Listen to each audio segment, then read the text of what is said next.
Yung nakaraang linggo, okay naman, wala problema.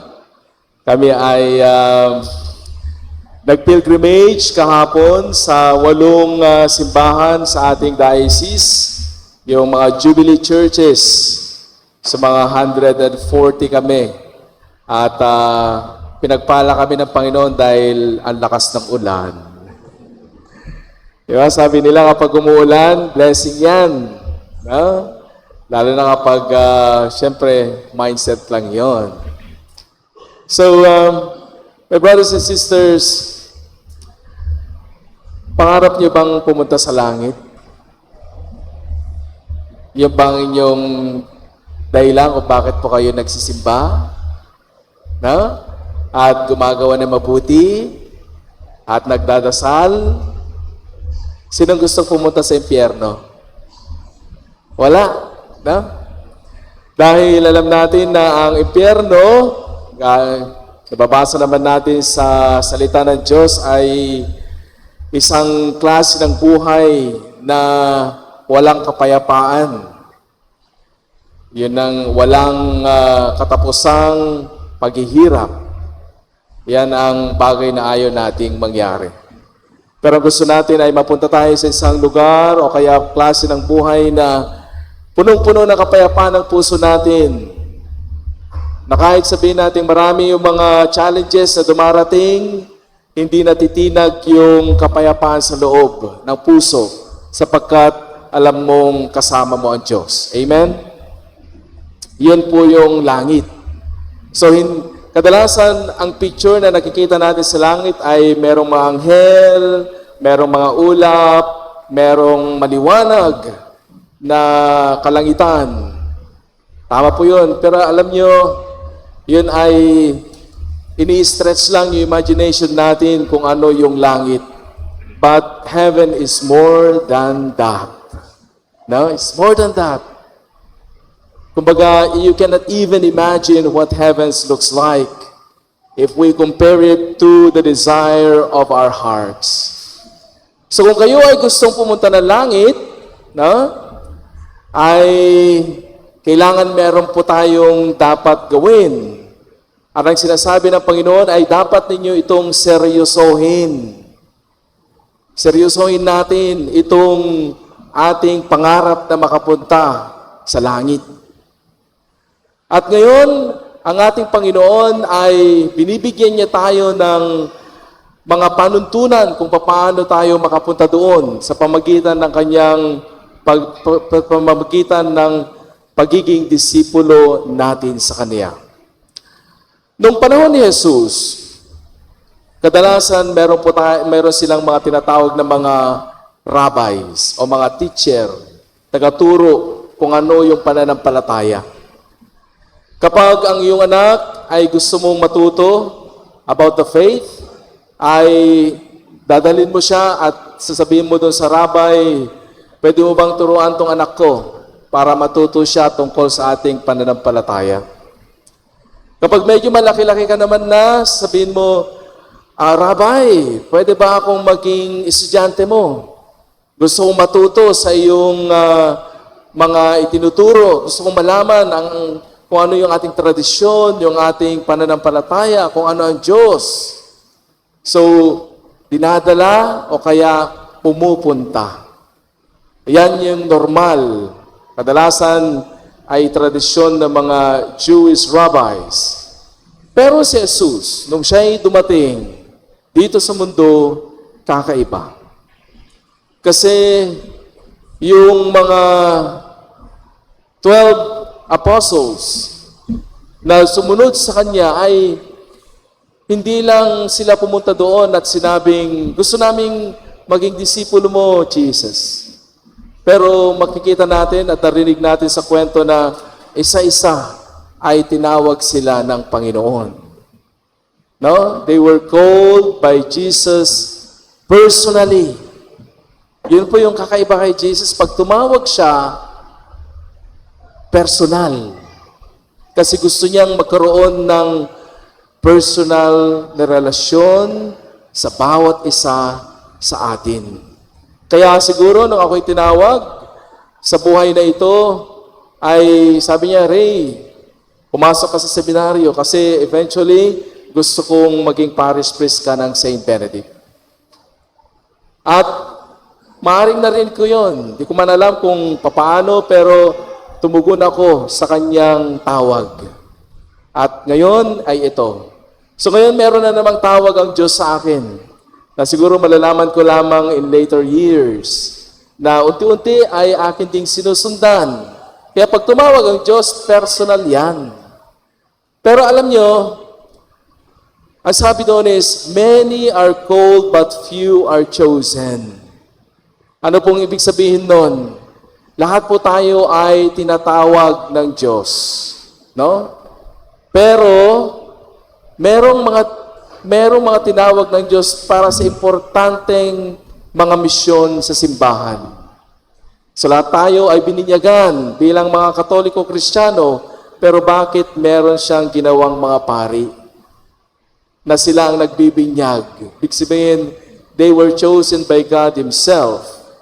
Now, kahit na ikaw ay sabihin nating tumugon, kapag hindi ka pinili ng Diyos, hindi ka pa rin magpapatuloy. So it's really up to God's invitation for us to be with Him. So, ngayon ay merong panuntunan ng Diyos sa mga gustong sumunod sa Kanya. Tinatawag niya tayo at tayo ay dapat tumugon. Tumugon tayo. So He calls you by your name and you need to respond. Ito yung tinatawag na bukasyon. So sa mga susunod sa Kanya, kasi gusto nating makapiling siya sa langit, sa buhay na walang hanggan, meron siyang criteria. Sabi nga is the call to discipleship. At itong criteria na ito ay very challenging, my brothers and sisters. Napaka-challenging. Kasi sinabi niya, if you don't do this, sabi niya is, you are not worthy to become my disciple. Hindi ka karapat-dapat na maging disipulo ko.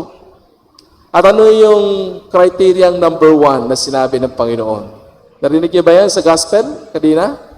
Ano yung number 1? Sino daw yung dapat nating kamuhian? Kaaway? Ano sabi niyo doon sa gospel? Sino daw dapat nating kamuhian? Ang word na ginamit is hate. Sabi niya, unless you hate blank, blank, blank, you cannot become my disciple. Ano yung una daw nating mga kamuhian? Ha? Your mother and your father. Ano sunod? Your children, your brother, and your sister. Pag sinabi natin kamuhian, hindi ibig sabihin na alisin mo sila sa iyong buhay. Sabi ng Panginoon, make them number 2. Pangalawa lamang sila sa pinakamahalagang tao sa buhay mo. Dahil merong isang mas pinakamahalaga sa lahat at walang iba kundi ang Diyos. So kung papipiliin ka kung sino ang iyong susundin, ang Diyos o yung mga magulang mo o yung mga anak mo o yung mga kapatid mo, ang sinasabi ng Panginoon, in order for you to become my disciple, you have to choose me. Ako muna, bago sila. No? Sino dito ang nagsasabing, Lord, hirap na hirap, mahirap yan.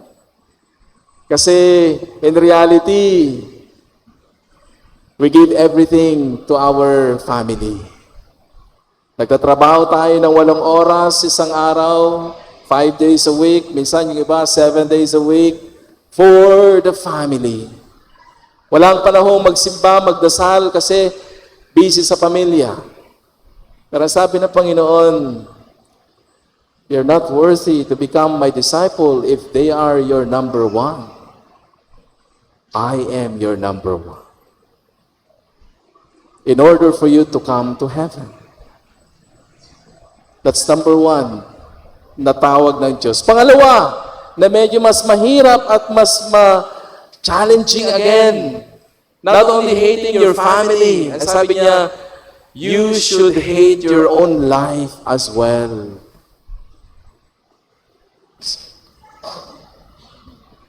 Ang dami sa inyo, nakatungo na. Sabi.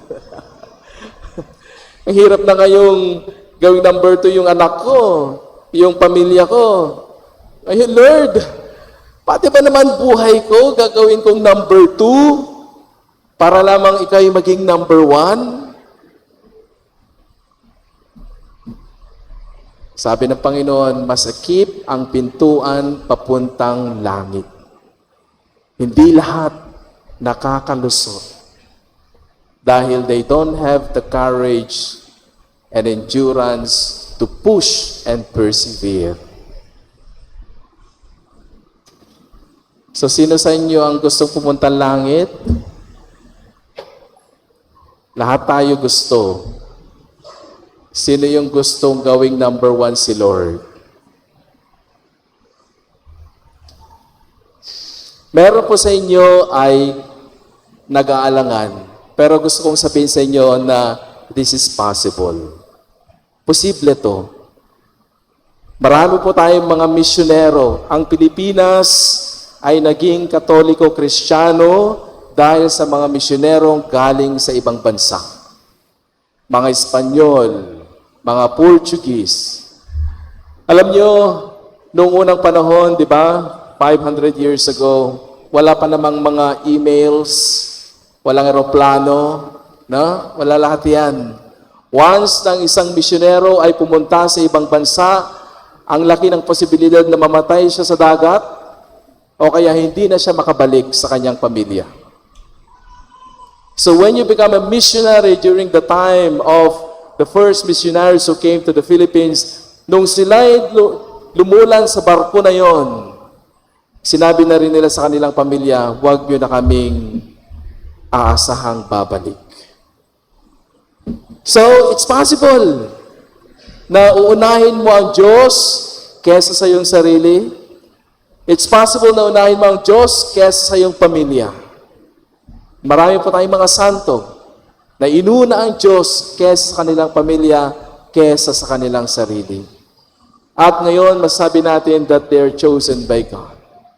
They were called by God, they responded to the call of God, and now they're enjoying the presence of God. No? And second, a third, sabi ng Panginoon, in order for you to become my disciple, sabi niya, you should carry your cross every day. Ano ibig sabihin dito, Father, yung carry your cross every day? You know, when we see the cross of Jesus, pag tinitingnan natin siya, ewan ko kung anong nakikita ninyo pag tumitingala kayo sa cross. Dami kong nakikitang nagdadasal, tumitingin sa cross.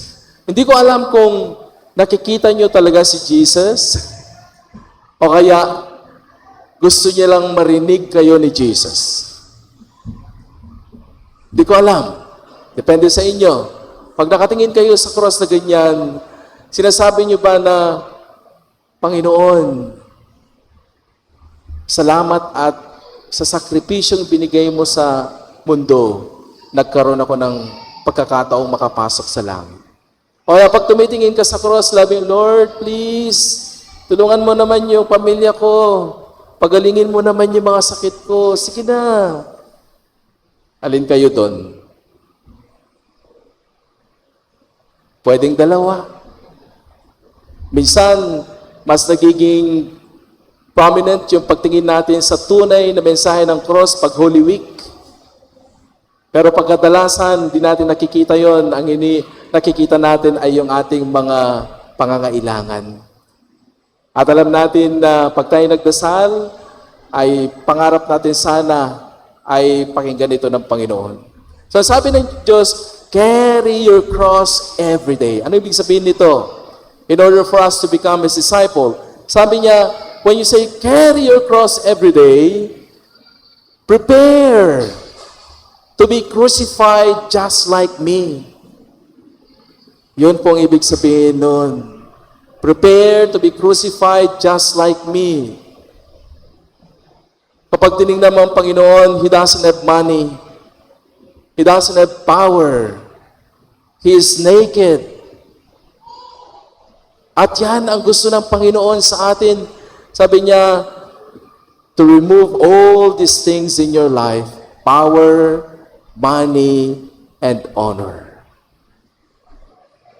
Kaya nga yung last part ng gospel natin, sabi niya, unless you renounce or you give everything to the poor, you cannot become my disciple. My brothers and sisters, kung na-challenge kayo ngayon, mas na-challenge ako. Sana lahat tayo ay na-challenge at sabihin natin sa Panginoon, in all humility, tanggapin natin sa Kanya, Lord, I'm not worthy to be with you in your kingdom. Kasi, if I look at my life, my number one is my family. I love money. I love honor. No? And I love all the good things in this world. Kaawaan mo ako, Panginoon. That is the best prayer na pwede nating masabi pag nakita na natin ang ating sarili na tayo hindi karapat-dapat sa langit. Kaya nga, my brothers and sisters, so kung yun ang panuntunan ng Diyos, meron pa bang makakapasok doon? Ang pwede lang natin sabihin is, in God's mercy. Through the mercy of God. Kaya nga, lagi tayong humihingi ng awa ng Diyos. Sa pag-umpisa ng misa, ang una nating sinasabi sa Panginoon, Lord, have mercy. Christ, have mercy. Lord, have mercy. Yun ang una nating sinasabi.